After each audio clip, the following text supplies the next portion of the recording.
is up, everybody? Welcome back to the Dorm Debate podcast. We have an exciting episode for you guys. We went to TikTok to figure out what we should talk about for this podcast, and we have a whole list of topics sent in by you guys through TikTok, and we're going to go through them right now. We're actually going to jump into the first one right off the bat, and it's the biggest disappointment from this year's draft. John, take it away. We're going to jump right into this segment. So the biggest disappointment of this draft was the third pick in the draft. Does anybody know who that is? Okudah. It's Okudah. I haven't heard his name once, and I've actually watched some of the Lions games. I mean, to be a cornerback and to be the third pick in the draft, you have to be something special. I mean, they could have taken offensive, defensive linemen. You see, those are the more important guys than cornerbacks. And if you're the third pick in the draft, you basically have to be like an all-pro player. And he just hasn't been that. He's been, in the beginning of the year, he was taking a lot of snaps, but the last 3 games he played 45% of the snaps, 39%, and then 34% of the snaps last game. He only has 1 interception and only 2 passes defended on the year. And he's played 9 games. So, I mean, this is a Lions defense that really needs help on the ground, but also through the air, and he just hasn't been producing. Okay. Jonathan? Yeah, for me, I'm going to say Jalen Reagor. The Eagles took him after Cowboys took CeeDee Lamb. Supposedly, the Eagles wanted to take CeeDee Lamb, but Cowboys stole that pick from them. And Jalen Reagor has had 1 touchdown, 226 total yards. I think he's only played in like 3 or 4 games. But I still think it's kind of tough on his part because Carson Wentz hasn't been performing well, unfortunately. If you compare him to CeeDee Lamb, who was picked right before him, he's putting up superstar numbers.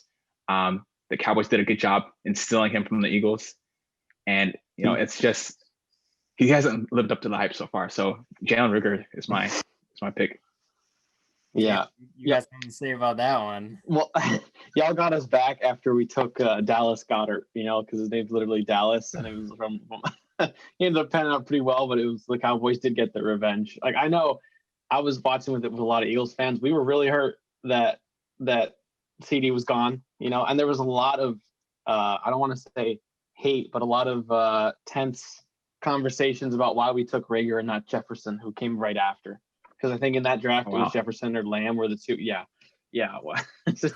I would say watching Jalen in the time he has played, it's like I compare him a little bit to Nelson Aguilar, where we got Nelson Aguilar expecting him to be a lot better sooner.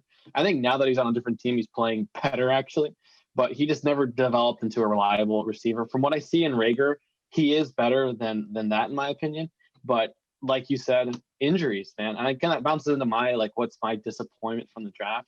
I was looking into it and was wondering why, it's not saying my biggest disappointment, but kind of overarching is the Eagles draft strategy in hindsight. Because at the time they took risks and that was the plan. I'd say, to answer the question, my biggest quote unquote disappointment, and it's not the biggest, it's something I'm going to point out right now, is the whole Eagles draft strategy that led to picking Jalen Hurts in the 2nd round.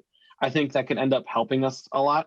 But I was reading into why did we draft Hurts? Because we're seeing how Wentz is doing poorly this season. There's no way around it. I was like, why did they get him? What was a lot? I was reading articles from back then, and it's hard to justify. But the Eagles put culturally, and you see this with Nick Foles, but they culturally put a lot of attention to the backup quarterback position. Not just because Wentz has a reputation for being hurt, which he hasn't been hurt yet, and actually in a season and up until now.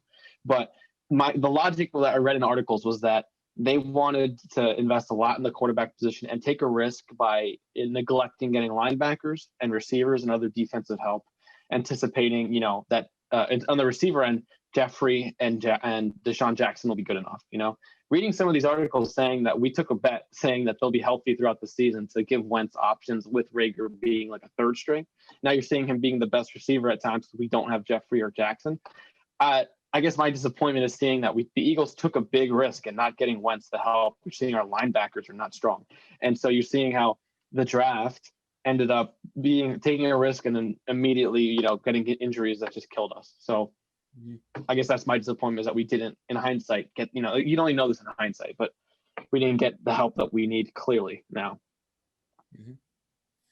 Yeah, I wanted to say also that question was sent in by Ollie. Just want to throw that in there. Thanks, Ollie. Yeah, we'll get into Jalen Hurts later in this podcast. Mine is actually the first wide receiver picked in this draft, Henry Ruggs III. Ooh, okay. Can we say John Ross 2.0 maybe? I don't know. He's fast. He's been dealing with injuries his first year. It's the same thing John Ross did. That's I true. mean, this guy's ranked outside of the 100 receivers in yards per game. He's only got 1 touchdown. And the injuries worry me. Having injuries this early in his career is not a good thing. And he's got the potential. I'm not saying that he's going to be a complete bust, but for being the first wide receiver picked in this draft, I expected a lot more. And I also expected the Raiders to target him a lot more. And they've really been targeting Aguilar and Hunter Renfrow more. So that was a little surprising too. So between him not having a lot of yards per game, plus the injuries, plus I don't even think people put Henry Ruggs as their number 1 receiver at the point of the draft. So this just might be a blunder by the Raiders that you took this guy way too early, because you're looking at a guy like Justin Jefferson, who's taken last in the first round, is exploding and is going to be a wide receiver 1 in like 2 or 3 years. And I don't see that for Henry Ruggs yet, but we'll see. If he's John Ross 2.0, it's not a good thing. So, yeah. I like that pick though, because I mean I think it's easy to argue that Lamb is probably one of the top receivers right now. Jefferson's up there. Claypool, like Chase Claypool, is breaking out this season, and for like Ruggs to be drafted first and in front of all these other guys, yeah, I think it's a good call. I mean, we'll see, but he's fast and he's been injured, but yeah, I like that pick. I know you guys saw that CD Lamb catch. Yeah, I did. That was good. Insane. Yeah. Dude, I literally was watching That's crazy. and I was like, wait, what did he just do? It was like I to do that, to twist around like that and then extend. Oh, it was fun to watch. Like in the pile up. Yeah. My gosh. That's like his Odell. I feel like a lot of I don't know. There's a lot of receivers I look and see when they have their Odell moment, like that one big catch that establishes them as a top receiver. In the back of my mind, I'm like, oh please, like don't let this be CD Lamb's, because he could be that good. This draft, they called it before that it was the deepest wide receiver class they'd ever seen.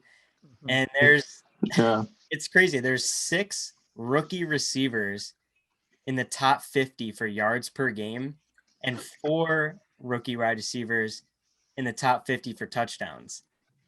Like, really good. That's crazy, because I remember when we first started this podcast in 2018 or 2017, whatever that draft class. Yeah. Juju Smith-Schuster was like the only good wide receiver. And like he was literally like not even in the top 50, but he was the best rookie receiver. So like to have 6 in top 50 for yards per game is ridiculous. Absolutely ridiculous. Yeah, that's wild. I think you'll see this. I mean, I think you'll see that this draft becomes one of those like defining for a couple of generations of NFL, where like you look back at some of the quarterbacks that were drafted that became franchise quarterbacks and like are just now starting to be replaced. You might see that with these receivers here. No, 100%. Let's keep it rolling. Yeah. We're going to go. I want to get his name right. So we got. Here we go. Samuel asked, is Taysom Hill a starting quarterback moving forward? John? I think it's safe to say that until Breeze comes back, he's the starter. I mean, we saw how he played. A lot of people, it was a controversial decision by Sean Payton. I knew leading up to the game this past week, a lot of the players, like news came out that a lot of the players wanted Winston to start. But I think Hill played really well. There were a bunch of times he was backpedaling, running to the side, and he hit Michael Thomas across the middle.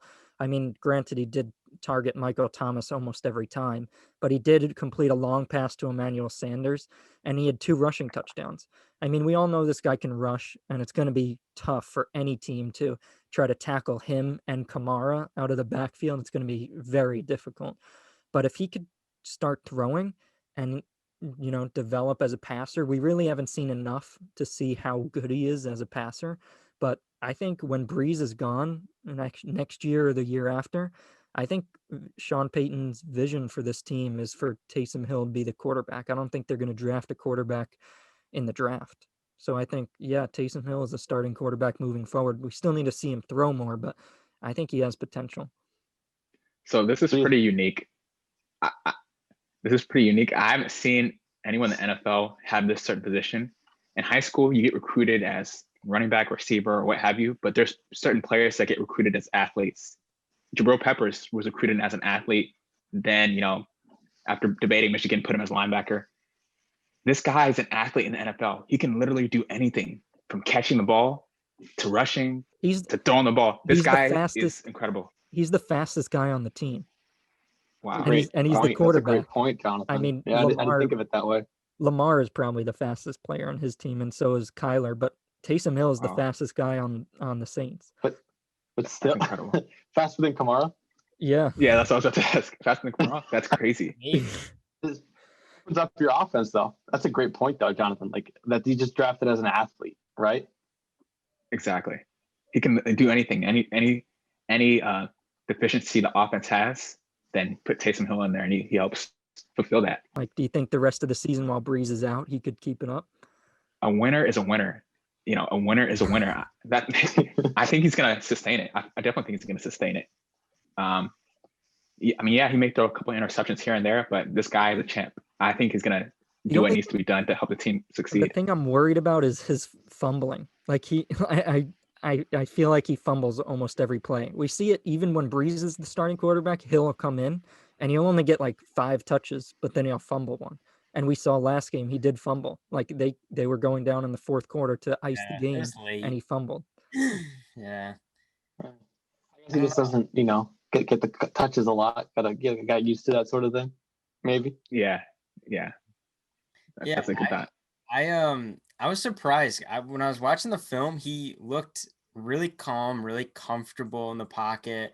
He went through his progressions really well. I was expecting, with a running quarterback like that, after their first 2 receivers that they go through, now they're looking to run. As soon as they go through those, they're looking to run.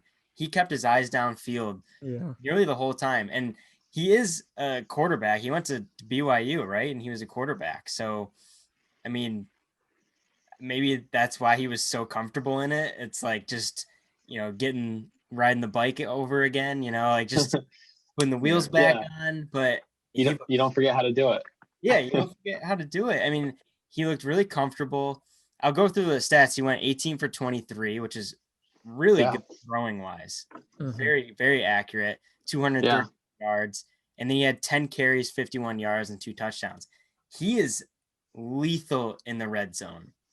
I mean, they could open up the whole playbook for him.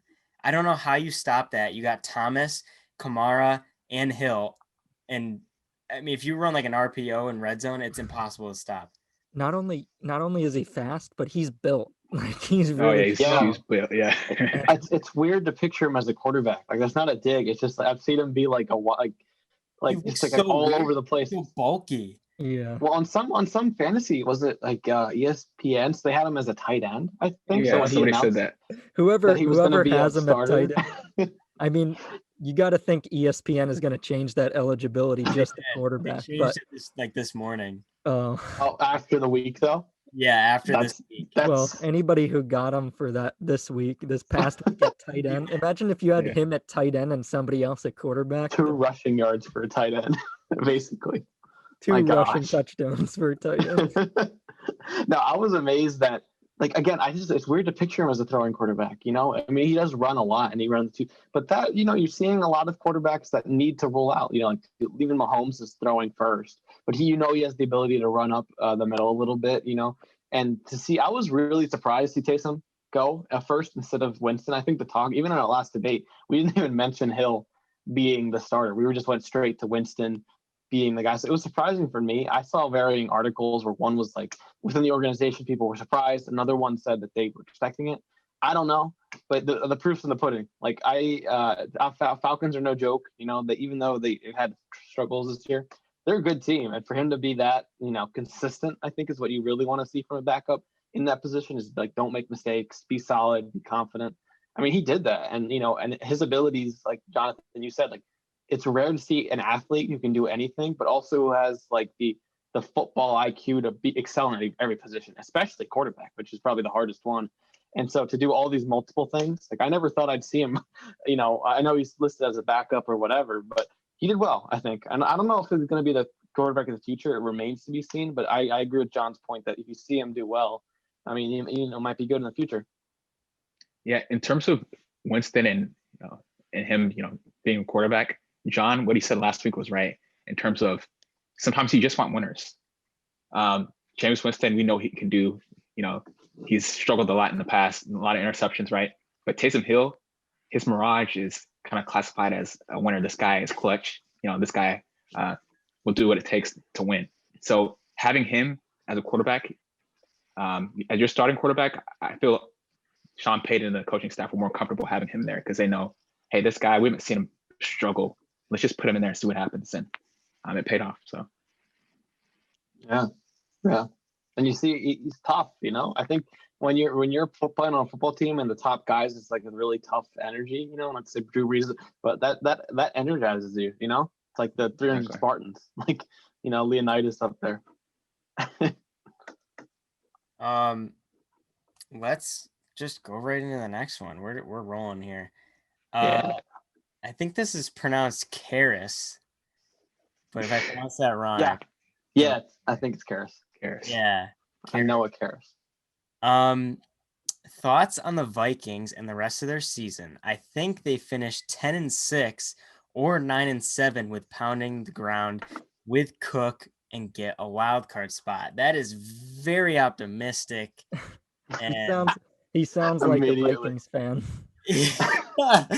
I mean, wow. Let's go over the schedule. Let's hear him out. So they're 4-6 right now. 4-6. Okay. And so if they win out, they're 10-6. Yeah, he thinks they could win out or like go 5-1. But let's give a chance. What's the schedule? All right. So let's say I'm gonna say their best case scenario is this: they play the Panthers. Let's say they win. They play the Jaguars. Let's say they win. They play the Bucks. Let's say they lose. Yep. They Bears. Let's say they win. Saints. Let's say they lose. And Lions. Let's say they win. So that's 4-2 in their last 6. Best case scenario. And that's 8-8 at best. And I don't think that makes the playoffs. They'd have to jump the Seahawks, Cardinals, Bucks. There's no way. There's no way. It'd be close for the wild card, though, right? Well, it would be because in the NFC, because the Cardinals have the last wild card spot, and I don't think the Cardinals are going to miss the playoffs. They're playing pretty well. They would need them to lose like 4 games, which is just I don't think that's possible. Yeah. Well, that's like realistically, you look at the Cardinals, and then the Seahawks, the Rams, and then Buccaneers, Saints. Those are 5 teams you're going to have to watch if you're a Vikings fan, and you have to win all those games that you gave them. So yeah, I kind of agree that probably the wild card spot though, because Dalvin Cook's that good. I mean, that's my point. Let's not forget they lost to the Cowboys. Exactly, I was about to say that. If you lost to the NFC East team, that's a bad sign. Yeah. We're like 2 of us are. All three of us are NFC. I hate to say it, but you lost to the Cowboys. No, it isn't good. That is true. So they would have to go 4-2 at the worst, and they would need the Cardinals to lose 4 of their next 6 games. I don't think that's gonna happen. I mean, you never know with the NFL. There's like an injury to one of these star players on one of those teams. You don't wish it, But I kind of agree with. I think it's possible that they get the wild card. I don't think they'll go 10-6. Maybe good, more power to them, because they have to win out, right? Because they're already have 6. I don't know if they do that, but the wild card's probably most likely for them. I mean, prediction is that they'll go 3-3 the rest of the way and finish 7-9 and miss the playoffs. I mean, Yeah. that's what my guess would be. Yeah, look, I don't care if the Vikings don't make the playoffs or not. I don't think they will. But all I know is Dalvin Cook and Adam Thielen will continue to score those points. I have them in my fantasy league, and I'm excited about that. That's all I care about. All But I right, don't think they'll make the playoffs. wait for my fantasy segment because I'm gonna do a fantasy segment, like a rapid fire fantasy segment in a few minutes, and you're I'm not looking gonna forward to like it. what you hear. Like others attack Jonathan's player. It's like you just looked at his roster, like, all right, who can I tear apart? Although, I mean, New Orleans by week 16 has a chance they start to sit players. Depending? Maybe. You know, so maybe, but Tampa Bay is going to be tough. Look, there's bright spots with this Vikings team. I mean, Yeah, we're gonna talk about the biggest steals of the draft like in a second. You guys got a star in Justin Jefferson. I mean, yeah, like number one receivers. That's true. After losing Diggs too, that's like a good, Right. you know, still has to develop the Diggs level, but it's good signs, you know, to show this early on. You know, you kind of start to see it. 100%. No, let's keep it rolling. We're gonna go to the biggest steal of the draft, and that was asked by Sam Summers. Biggest steal of the draft. Can I start this one really quick? Yeah. Sure. Chase Claypool picked second round, 49th pick. I mean, this one I thought was obvious. He's top 30 in yards, top 5 in touchdowns, top 30 in yards per game. He's just been tearing it up, absolutely tearing it up. And I heard of him at Notre Dame, but only because they played Michigan, and he didn't really do that great. So he wasn't even on my radar as far as top receivers. But his size is something I compare to Mike Evans. Except I think with Claypool, he's a little bit more agile, a little bit more mobile than Mike Evans. Because they use him a lot on those jet sweeps. So they put him in a lot of places. But he can catch the deep ball. He's great in the red zone. And also those jet sweeps are fantastic. So he was definitely a steal in the draft, but also a very surprising star, or diamond in the rough, as you may say. John, what do you got?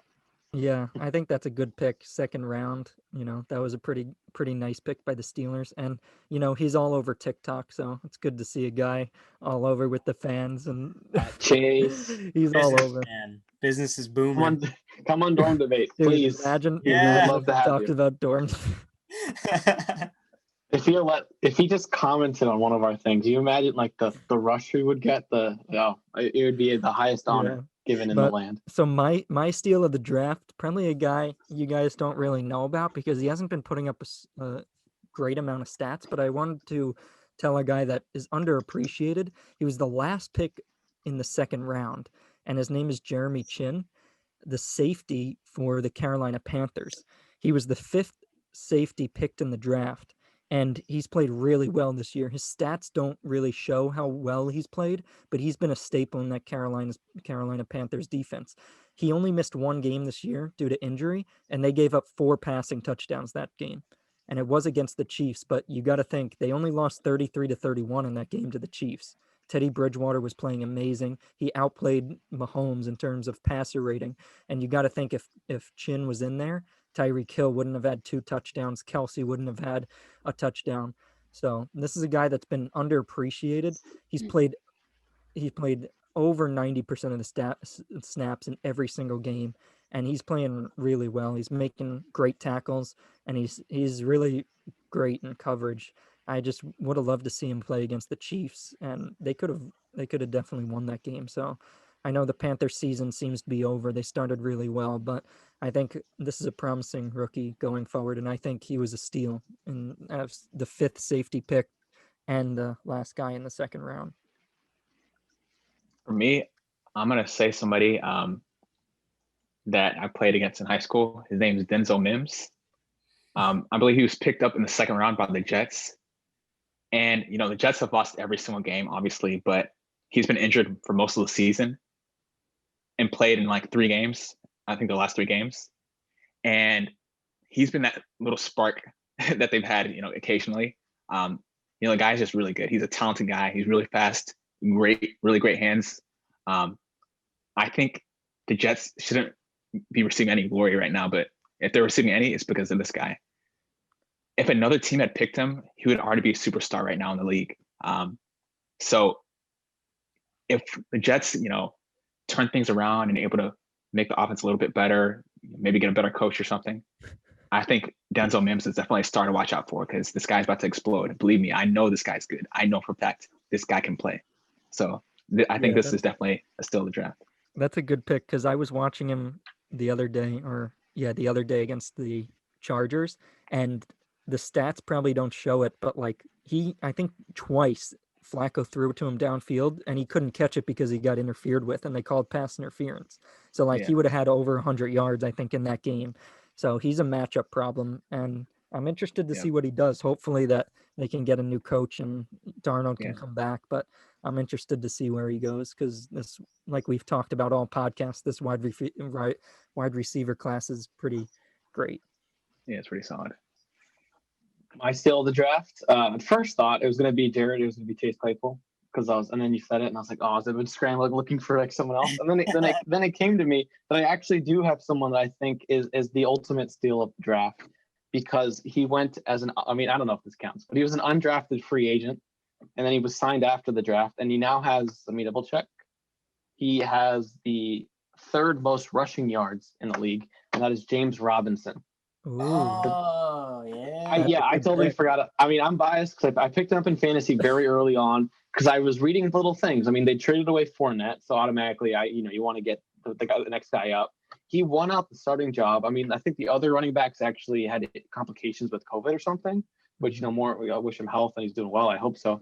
But there was murmurs that this guy, James Robinson, who went undrafted and was signed after the draft, obviously he was kind of drawn a lot of eyes, and then they trade away Fournette, who is good, and this guy, every team missed on him. He has in terms of fantasy points, he has the top 4 fantasy points as a running back this season as an undrafted rookie, and then in almost every metric of the impact that he's had on that Jaguars team that isn't that good, admittedly, the bright spot, and speaking as a fantasy owner for him, he's been really good.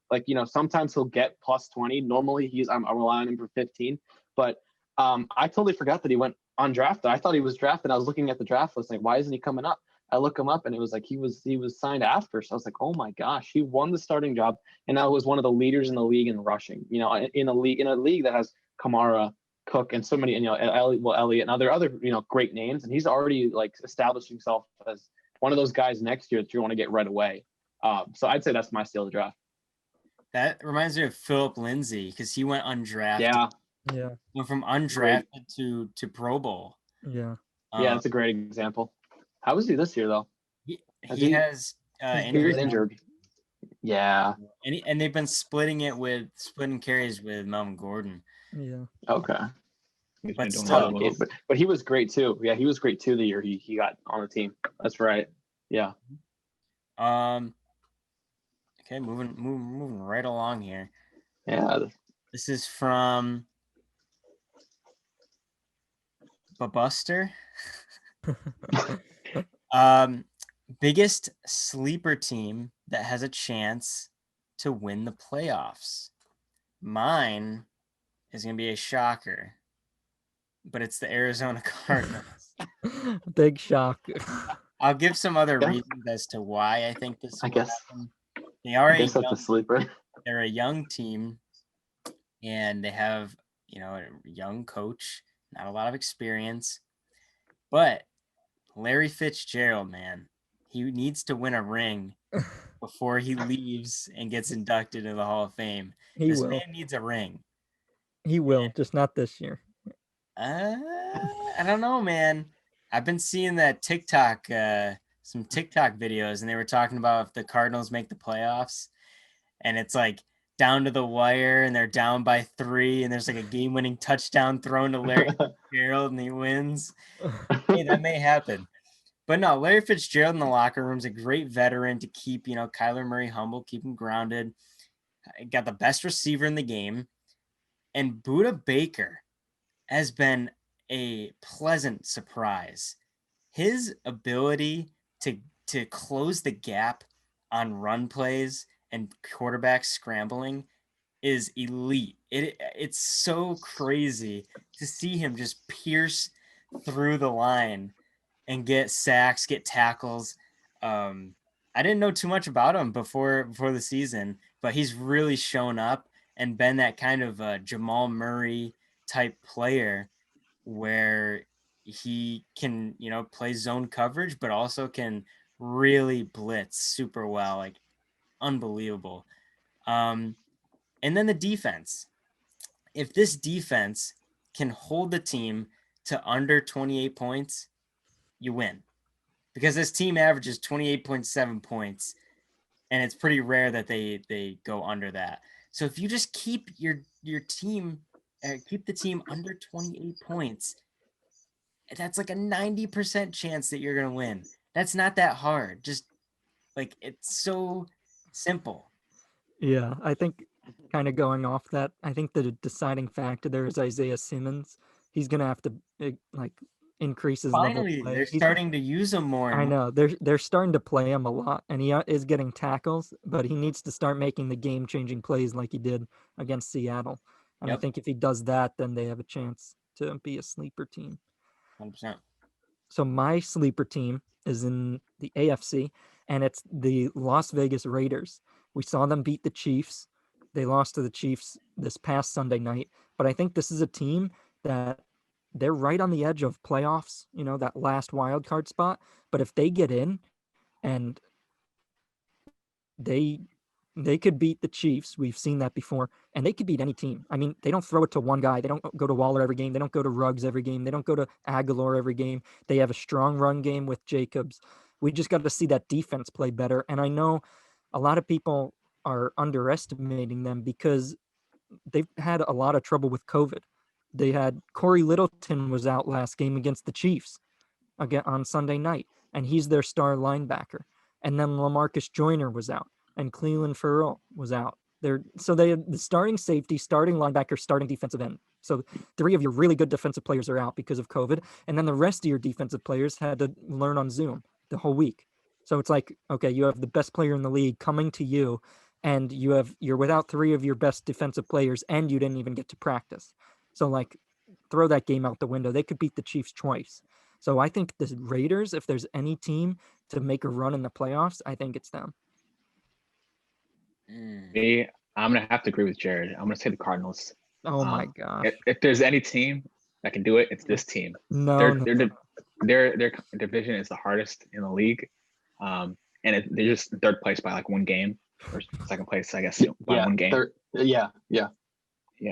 And so, when are you guys gonna give up on the Cardinals? Yeah, dude, they're consistent. They're really consistent in terms of offense. Like I agree with Jared. If their defense can play just a little bit better, that would, give their whole team a chance to go far in the playoffs. Yeah, we're not asking for top 5 defense. Like, yeah. But John, what made you stop believing in the Cardinals? Because you did call it, Seattle ended up beating them. Yeah, I was almost on your side if they didn't have a run game, but it came through. I didn't think Carlos Hyde could do it. But what made you, what makes you think? So if nobody saw the podcast last week, I was the only one to pick the Cardinals, and of course, the Seahawks. And Seahawks, I was a time traveler from a week in the future, so I knew the Seahawks were going to win, but nobody listened to me still. I mean, I watched it with my own eyes. Anyway. So they needed Lockett, and if they had Carson back, for sure, yes. But they didn't have Carson. They had Lockett, though. But yeah, fair play. The biggest reason I don't trust the Cardinals is their inconsistency. They will play really good some games. They won't. Like consistency. They'll play good against. They'll put up 30 plus points against the Seahawks, and then they put up 21. And they don't play.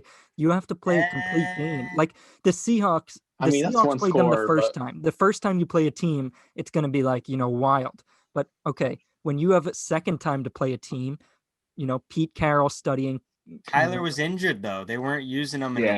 Exactly. No. I'm just saying, when push comes to shove and it actually comes down to it and game planning, the Seahawks are much better. And the Cardinals, I don't think will be able to do that in the playoffs. I don't think, okay, they might win a game or two, but they would have to gain a lot of momentum. I don't think if they sit down and game plan and like they're just not consistent enough week to week. I don't think. My thing Oh, is, oh yeah, go Caleb.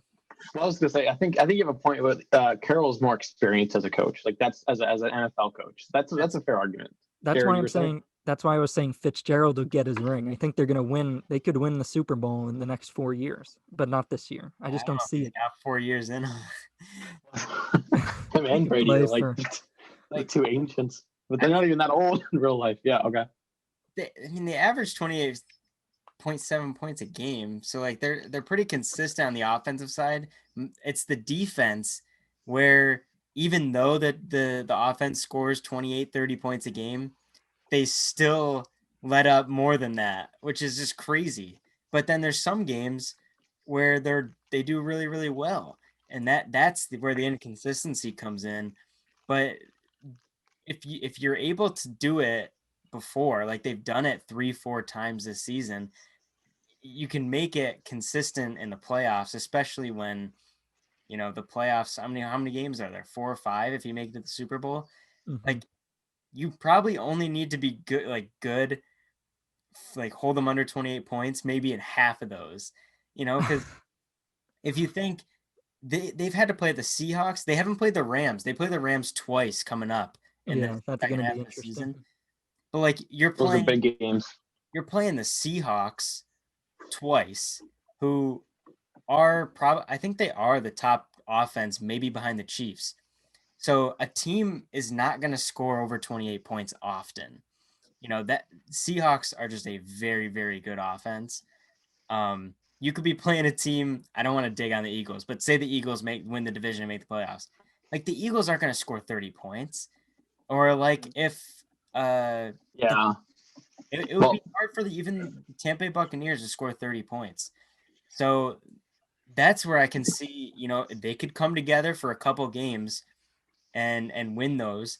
And then you start to look at like the Super Bowl against the Chiefs or a NFC face off against Seattle. Like those higher scoring teams, that's where they're going to start to you maybe fall apart, but that offense is consistent like 28 points like every single time. But Yeah, that'd be impressive. Yeah. Who's your sleeper? Eagles. Yeah. The Eagles. No. I was gonna say, because you did mention them, that the question by Bubbuster. Yeah.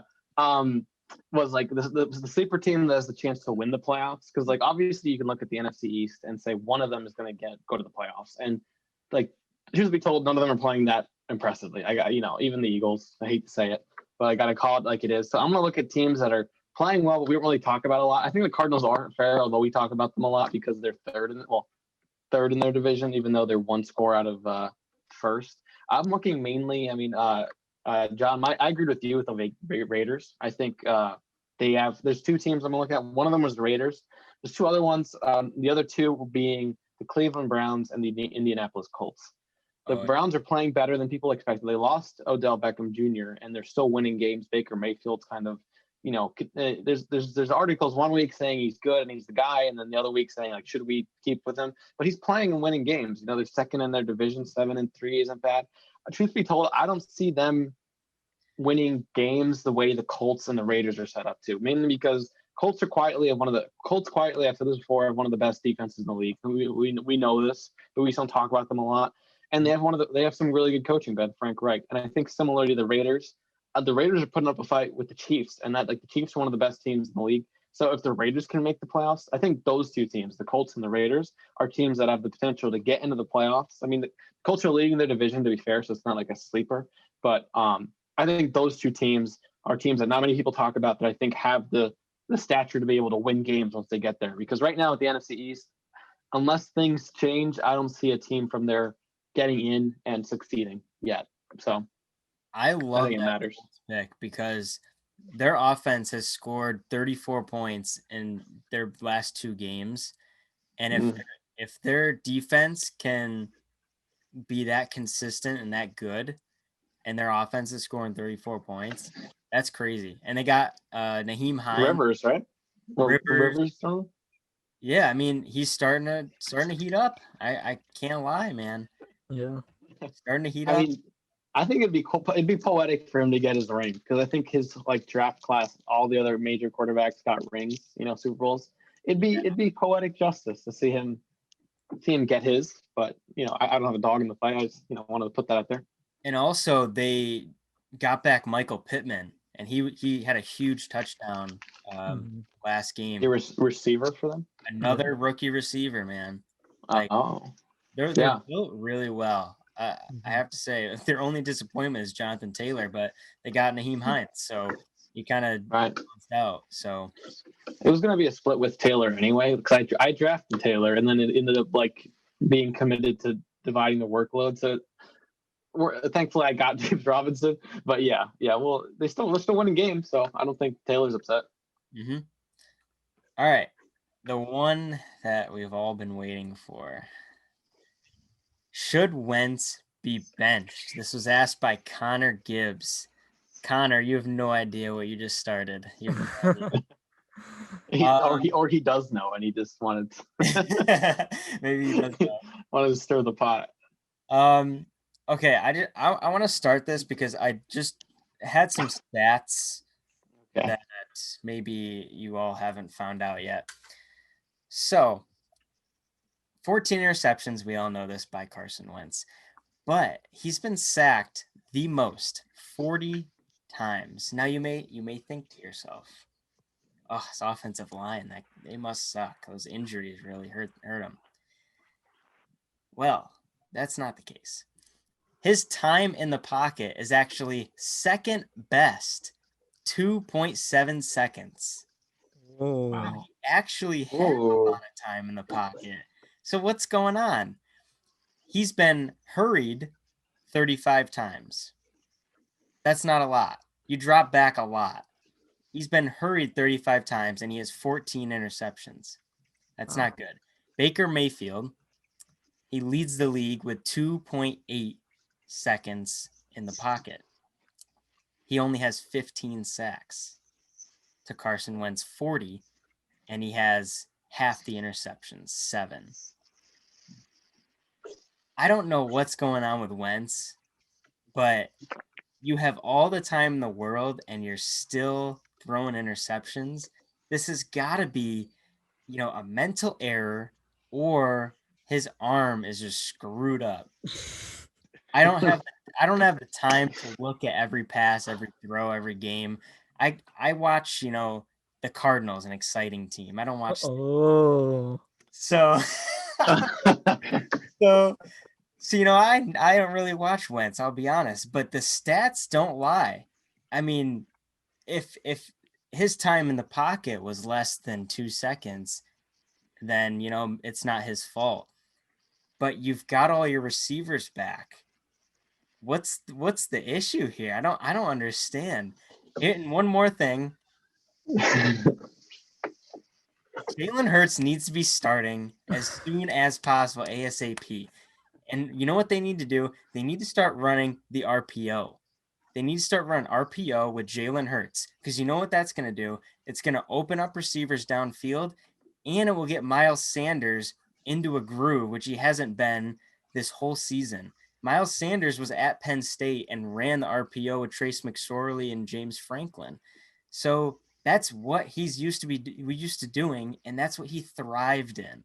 So if you go to Jalen Hurts, you're able to open up the offense because you can run with Hurts, run with Sanders, and that will start to open up your receivers, because you don't have the greatest receivers, but there is talent there, and that will definitely help give separation between the receivers and the cornerbacks running that RPO. So I've said this since day one. I think you try out Jalen Hurts. I don't see what the you're already losing. So if Jalen Hurts comes in and you lose, that's fine, because you were going to lose anyway. Just see what you have. That's all I'm saying. See what you have, because something's wrong with Wentz, and I can't really pinpoint it. Maybe Caleb, maybe you can pinpoint it because you watch the games. So I want to. That was a lot of interesting points. John, yeah. Does anyone else want to add? Jonathan, do you want to say something before I say something? Yeah, Why don't sure. you guys talk amongst yourselves? The truth hurts. No pun intended. Look, That's gonna be the Look. title of this video. look. Yeah, That's a good one. I gotta give it to you. we all know Carson Wentz is struggling. Essentially, the NFC East, we're all tied. Basically, the Eagles are winning it by like what, half a game or a game or something. Half a game. But I think that lead's Come going to Thursday, there's shrink. going to be a new.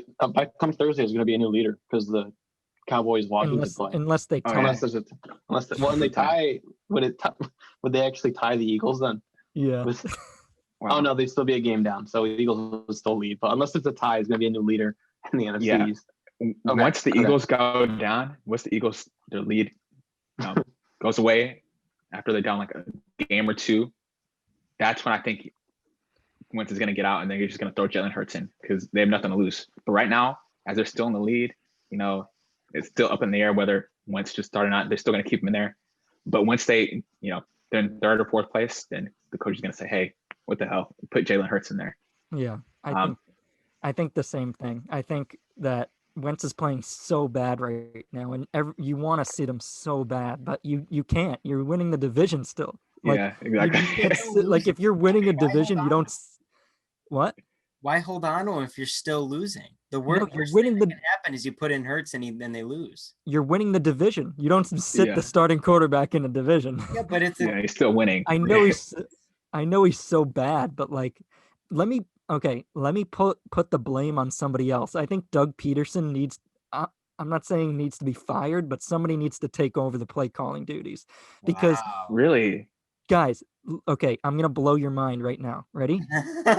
Miles Sanders is third in the NFL in rushing yards per attempt at 5.7 yards per attempt. They are not giving him more than 15 carries a game. Give this guy the ball. I don't know why they're throwing it so much. Why is Wentz dropping back so much? If he's getting sacked and throwing so many interceptions, why isn't Peterson giving the ball to Miles Sanders? He's second in running backs in yards per attempt. And he's even been injured a couple games. And every time he gets the ball, he goes at least five yards. He's one of the top running backs in the league. Yeah. It's like, why aren't you giving him the ball? I mean, you have to watch out for injury, right? Since he gets injured a lot, you have to watch out for that. Boston Scott's solid too. I think we should be running it more. What you were saying, John? Yeah, no, I'm just saying they need to run the ball more. And Peterson isn't doing that. They also need to run it because John is losing in fantasy and he needs Doug Peterson, if you're listening, come on. I have no stake in this fight, please. No, but Sanders is that good, though. People don't really think about him a lot, but they mentioned that stat. I don't know the specific stat, but they did mention that the Eagles have like one of the, I hate to say, they have one of the poorest like passing offenses, but they pass more than anybody else. And then we have a guy like Sanders and Boston Scott on our team, and we're not doing that. I mean, there's a lot to unpack with the Eagles. To answer some of the, it hurts me. Well, I'm gonna do it. So truth hurts. You're right. We'll see. I think it's unfair to put it all on Wentz, but after last game, I've held consistently, and I still believe that he's the guy, that he's too good to let go. That if you're benching him, I think it shows that there's other problems with the teams.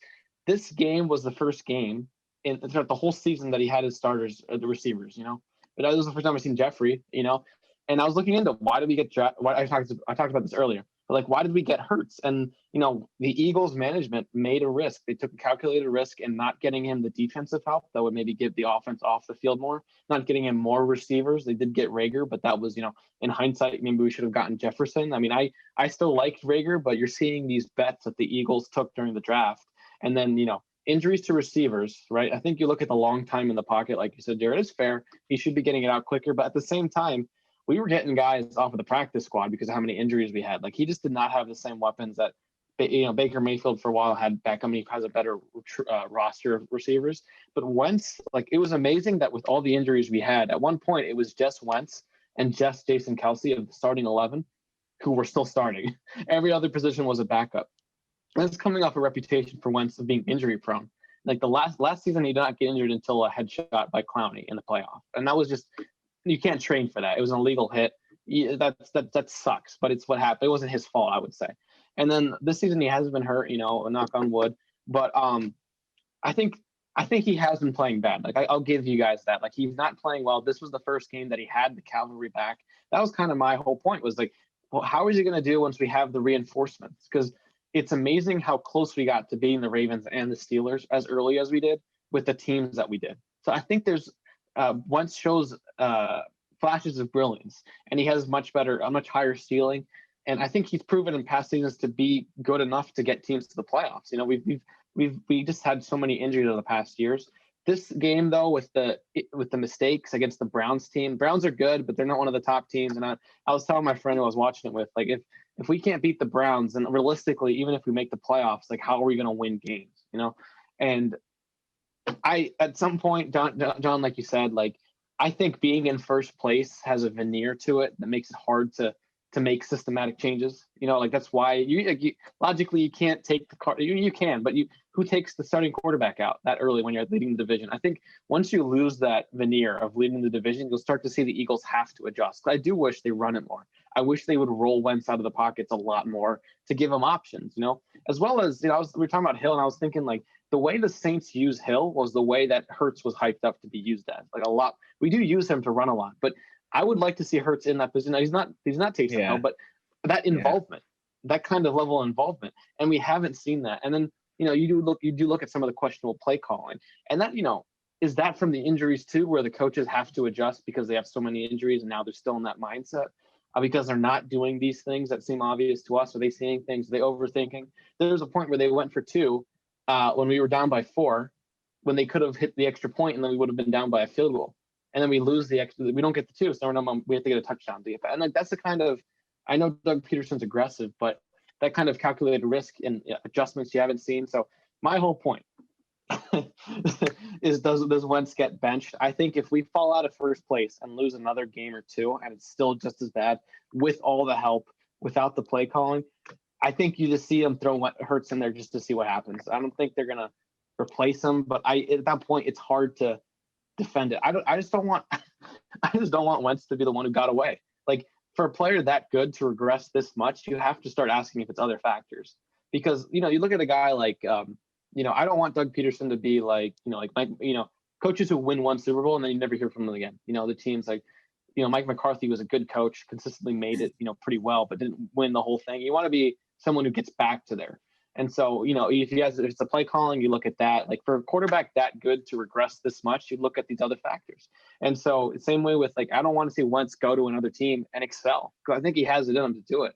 Just like Andy Reid, almost won a Super Bowl with the Eagles, goes to the Chiefs, and then wins a Super Bowl. So I think you can see that happen with Wentz. But if these losses keep happening, and at this point the NFC East is so bad that let's just throw in Hurts. Because at some point you do need a quarterback that's going to win. If all the other pieces are there and the quarterback's not going to win. But I still believe in Wentz, but I do like Hurts as being there. But yeah, not a good time to be a fan of the NFC East right now.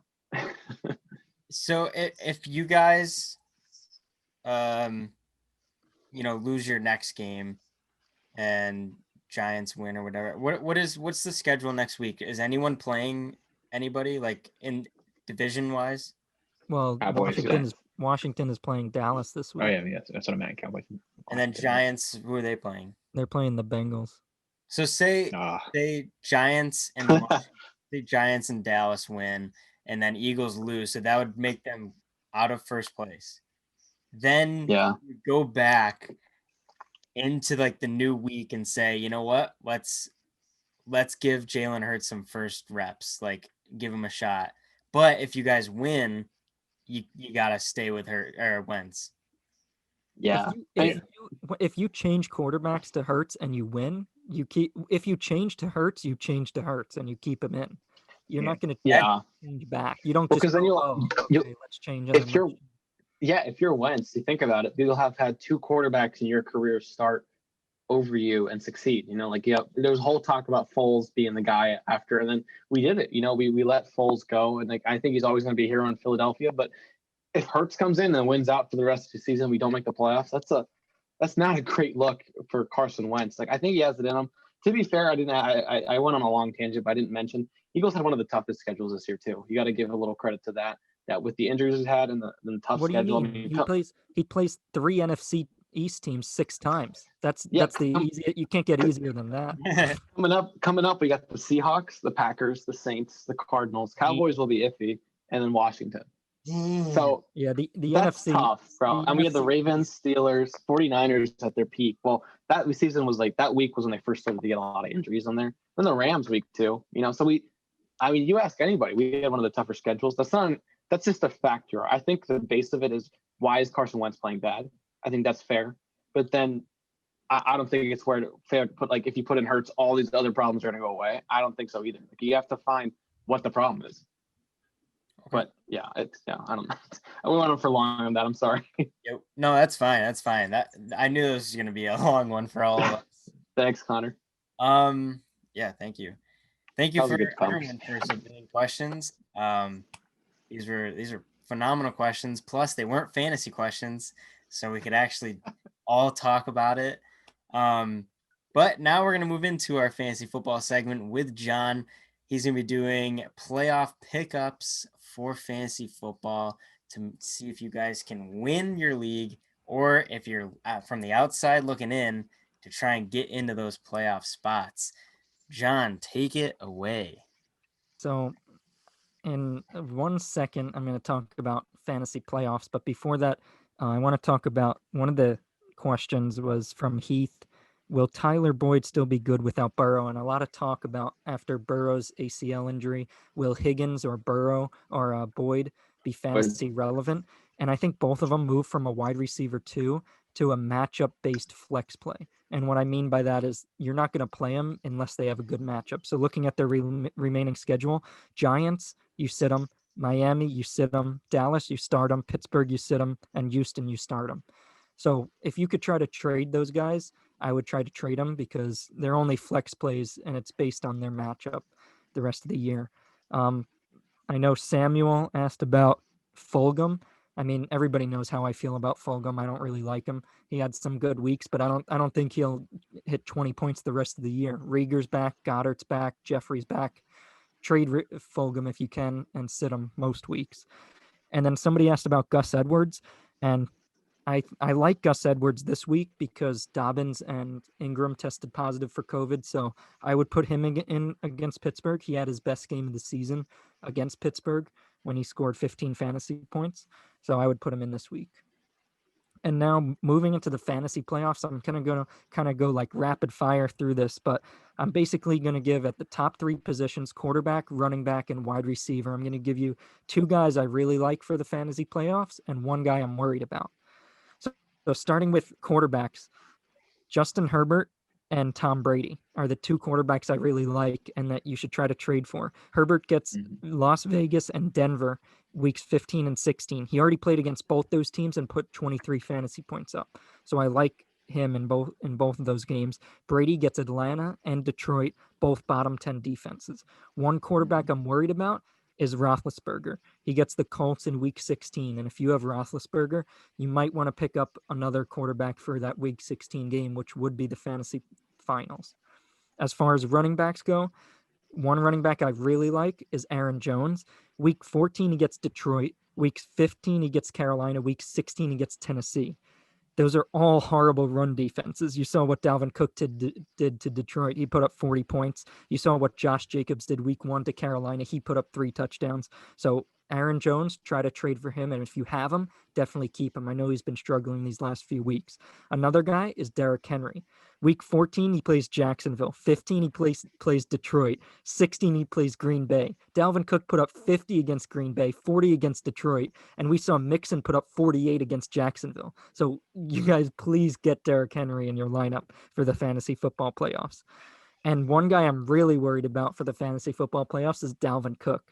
He gets the top 3 of the top 5 worst or hardest run defenses. He plays Tampa Bay week 14, top 5 run defense. Week 15, he plays Chicago, top 5 run defense. Week 16, fantasy finals, New Orleans. Okay, if you have Dalvin Cook on your fantasy team, please trade him. I know you guys are going to be like, oh, he's the best in the league. I'm not listening to you. Please, I'm begging you, trade him for either Derrick Henry or Aaron Jones. If you could do it straight up, even if you have to throw Tyler Boyd or Higgins in there or a bench player, please put get rid of Dalvin Cook. Otherwise, you're gonna. I'll guarantee if you have Dalvin Cook, you're most likely not going to win your league. I don't care how You're good he setting is. us up. He's setting guys. He's setting me up. No, If We're no one battling. knows We're Jonathan battling for has Dalvin Cook. wait, We're Jonathan. battling for third and Wait. fourth. He's trying to set me up so I No, can take him wait. out. That's been my MVP all Jonathan's season. face I throughout know what all you're trying this. to do. Wait, Jonathan, you have Dalvin Cook on your team? Yes, I have Dalvin Cook. No, guys, for anybody who's listening, I didn't know he had Dalvin Cook. I'm just saying that Stop. objectively. Please trade Dalvin Cook. I mean, nobody's going to listen to me. You But said come all these back good to me. things about him. Come He got back like to 40 me. points against them, 50 points against them. Like, bro, he's so good. Come back to me after Such a week 16. backhanded. Before the week 17 podcast, on the week 17 podcast, after the fantasy playoffs, I guarantee Dalvin Cook won't have more than 25 fantasy points in week 14, 15, or 16. He won't even have, Really? and he probably won't even hit 20 fantasy points. So trade him, please. Aaron Jones and Derrick Henry will get over 25 points in both of those games. Anyway, wide receivers. 2 wide receivers I really like. One is Cooper Kupp. He gets the Jets in week 15, Seattle in week 16. Very bad pass defenses. In the last 3 games, Cooper Kupp has 40 targets. So Goff is just feeding him the ball. He's the top receiver there in LA. Second wide receiver I really like is Allen Robinson. He gets Minnesota week 15, Jacksonville week 16. Those are both bottom 5 pass defenses, and Foles really likes throwing to Robinson. So I would get him, try to trade for him, try to trade for Kupp in your fantasy leagues. I really like those guys. And one wide receiver I'm really, really worried about. I don't even think he's definitely not going to hit 20 points either of the fantasy playoffs. And this is another guy, top guy, that nobody's going to listen to me. Please trade DK Metcalf right now. He gets Washington in week 15. Washington has the least amount of passing yards against. And the Rams in week 16. He just played Jalen Ramsey and he got 5 fantasy points. Dude, please, if you have DK Metcalf, trade him for trade him for anybody. If you could trade him for Allen Robinson, do it. And everybody's gonna call me crazy. You laugh at that. Like, who would do that? Please trade him for Allen Robinson. Trade him for Cooper Kupp. And you guys, everybody's listening. This is gonna think I'm crazy and stupid. But come back to me. When we come back on our week 17 podcast, we're gonna come back to this, and I'm gonna tell you how I did. And I guarantee DK doesn't get 20 points in either of those games. And if you have DK one of those weeks, if you have him on your team, just don't start him. Okay, if you don't want to trade him, please don't start him week 15 or 16. That's my insight for the fantasy playoffs. So I hope you guys.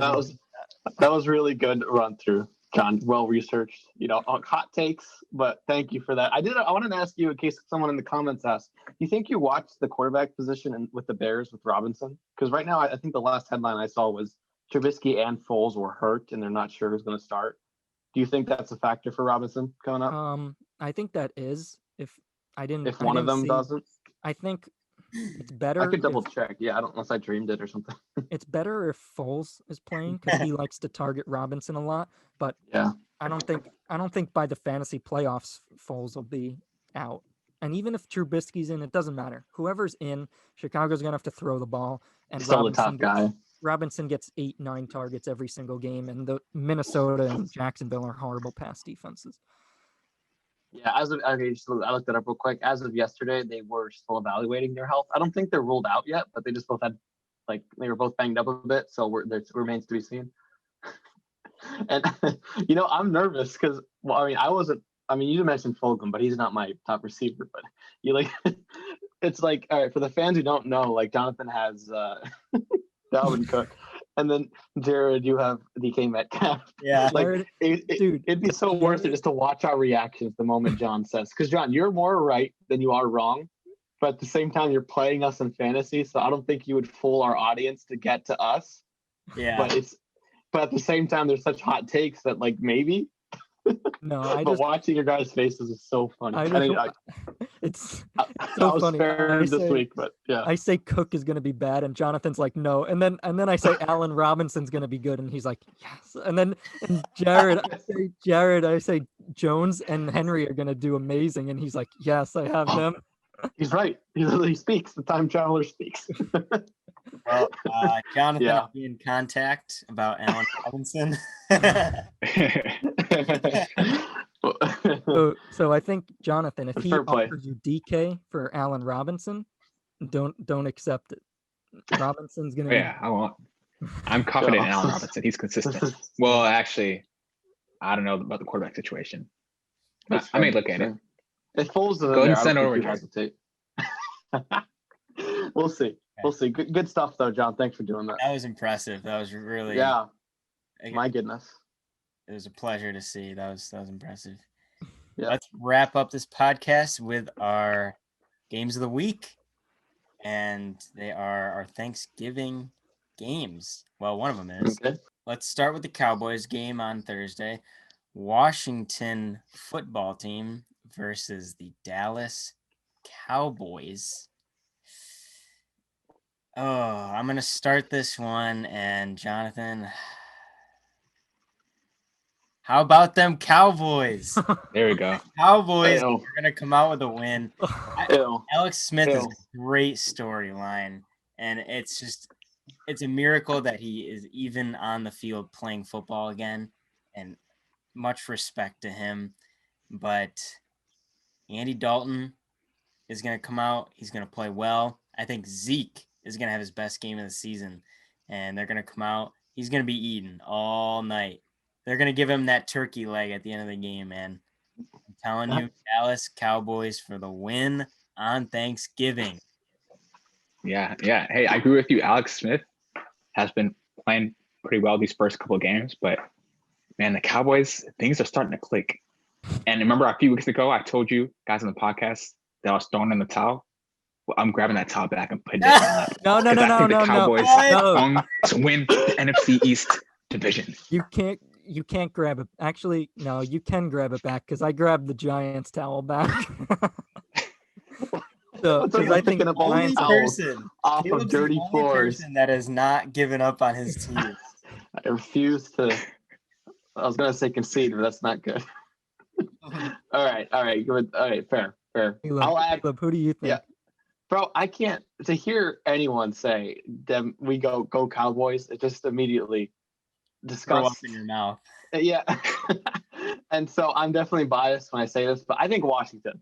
Okay, I think they have Smith back. They have one of the best defensive lines in the league, even though their record doesn't show that. And I think with Smith, they get into gear, and it's gonna be. I don't know if the shootout's the right word. It's like honestly, they're two losing teams playing against each other, so anything can happen. It's just how many mistakes can happen. But I'm hearing to Washington because I think their defense is gonna slow down Elliott, and without that run game, then be forced to pass with Dalton. And I think Dalton's better than people give him credit for. But Smith or Dalton, if Smith has a good day, I think Washington takes it. Yeah, I think this is probably surprising, but I'm gonna go with Caleb on this one. I think that Washington wins this, and the reason is kind of the reasons Caleb said. I think Zeke won't have as good of a game, and Dalton had a crazy good game. He had 3 touchdowns, 1 interception. He's not going to play that well. It's Thanksgiving. It's a division game that's going to be close, and we haven't seen Dalton in those close games come through. Last game, I know Minnesota, but Minnesota's pass defense is so bad. And Washington's pass defense is the best in the league in terms of yardage given up. So if you don't give up a lot of passing yards, that means Zeke is going to have a good game. And if we think that the Washington defensive line is going to be able to stop them, then how are they going to score points? So I think Washington wins this game. One of them's going to lead the division. So, all right, next one. Very, very important game. Yeah. Yep. All right, and the next one, Chiefs versus Bucks. Someone else start this because I still need time to decide. Jonathan, This is a really Jonathan tough seems one. like he knows. This is tough. Jonathan. Chiefs. There's no stopping Patrick Mahomes, guys. We saw, like I said, I was telling John earlier, we saw how the Bucks passing defense was exposed against Drew Brees. I can only imagine what Patrick Mahomes is going to do to the Bucks defense. I can only imagine. I dream about it sometimes. I can only imagine what's going to happen. I think at most it's going to be a score out, a shootout between the two teams. But I think Patrick Mahomes is going to torch this defense. They're going to score a lot of points. We'll see if the Bucs can get things together. I mean, the past couple games they've been struggling a little. I guess the Rams, they kind of struggled to make things click, but again, they're going to be facing the Chiefs defense, who hasn't been the best this season. So I think it's going to be like a shootout. So we'll see what happens, but I'm picking the Chiefs to win. Caleb, you can go next. I want to go last for this because I'm pretty confident. Oh, you time traveled this week, or just more just the. I didn't. No, I decided reading the tea leaves or something like that. Yeah, I decided not to time travel this week, but I do have an intuition that I think is going to be right. I'll go then. I agree with Jonathan. I think the Chiefs have it. I think, that's not to say the Buccaneers are really good. I've been bearish on. I didn't think they'd be this good. I didn't give them enough credit for how well they've played collectively as a team with a lot of moving pieces. I think I said it would be like the Browns when they had like this before when they got Beckham, they had Mayfield. Like you thought they'd be much better. But Bucs have definitely surpassed that. But you saw that they can lose, and I think a lot of it depends on Tom Brady. He's a little bit erratic. Like I saw a statistic that he has more touchdowns at this point in the season than he did last season, but also more interceptions. So the tweet said like a lot more of the good, a lot more of the bad. So it depends, and a big factor is how Tom Brady plays. But the Bucs defense isn't that strong. Like they're a good team, but they got chinks in the armor. That I think a team like led by Patrick Mahomes, Andy Reid, they're gonna. I think it could be a shootout, but it's gonna be. I think Mahomes walks away with it. I mean, you saw them play Brady and Mahomes in the playoff. I think 2 years ago, and that went into overtime. Even that was with the Patriots. So I think at that time Patriots were stronger than defensively. So I think with Mahomes, I think he's gonna punch through that armor and come out with a win. But it's gonna be a fun game to watch. I hope so at least. Yeah, I was trying to figure out some reasons to pick the Bucs, but I gotta go Chiefs. I have to. No, I'm just looking at John. Don't even think about it, John. I'm so happy. I'm gonna be the only one that gets this right. It's never fun when one of us is alone. Oh my gosh! I don't make you guys. Okay, one of you should really switch your pick to whatever I pick because somebody has to pick the same thing as me. Otherwise, you guys will look like you're the only ones that didn't time travel or something. No. I'm pretty confident with the Chiefs. What made you say no to the Bucs, Jared? I'm really confident that the Bucs are going to win this game. John, are you doubting my pick again? I'm doubting this one for sure. I'm doubting this one. There's no way. But why? Tell us why, please. No way. Reasons why the Bucs win this week. They're at home. The Chiefs don't have Sammy Watkins. Basically, the only players they're throwing to are Kelsey and Hill. The Chiefs haven't seen a Bucs defense before. They haven't seen a team that could rush the passer with four guys, JPP, Shaq Barrett. They're going to be able to get after the quarterback. And trust me, the Buccaneers just lost this past week to the Rams. They're not going to lose 2 games in a row. They're going to come out and they're going to trust me. Mahomes, okay, we haven't seen Mahomes in his career get blown out, lose by 20 points, and he's not going to. It's going to be a decently close game. The Bucs are definitely going to win this game because of all those things I said. They're going to be able to get to Mahomes. Mahomes is not going to be able to throw it downfield. They're going to play double high safety. They're going to be able to get after the quarterback with 4 guys, and they're going to be able to run the ball with Ronald Jones, Fournette, all these Godwin, Brown, Evans. Trust me, the Bucs are going to win this game. Guys, that concludes episode 28 of the Dorm Debate podcast. Again, if you are not following on our Instagram or our TikTok, it's at Dorm Debate Podcast. Obviously, we posted that we wanted questions on TikTok. So if you follow us there, that's where you'll be able to interact with us the best. But yeah, guys, thank you for the questions, and we will see you guys next week for episode 29. Thanks, guys.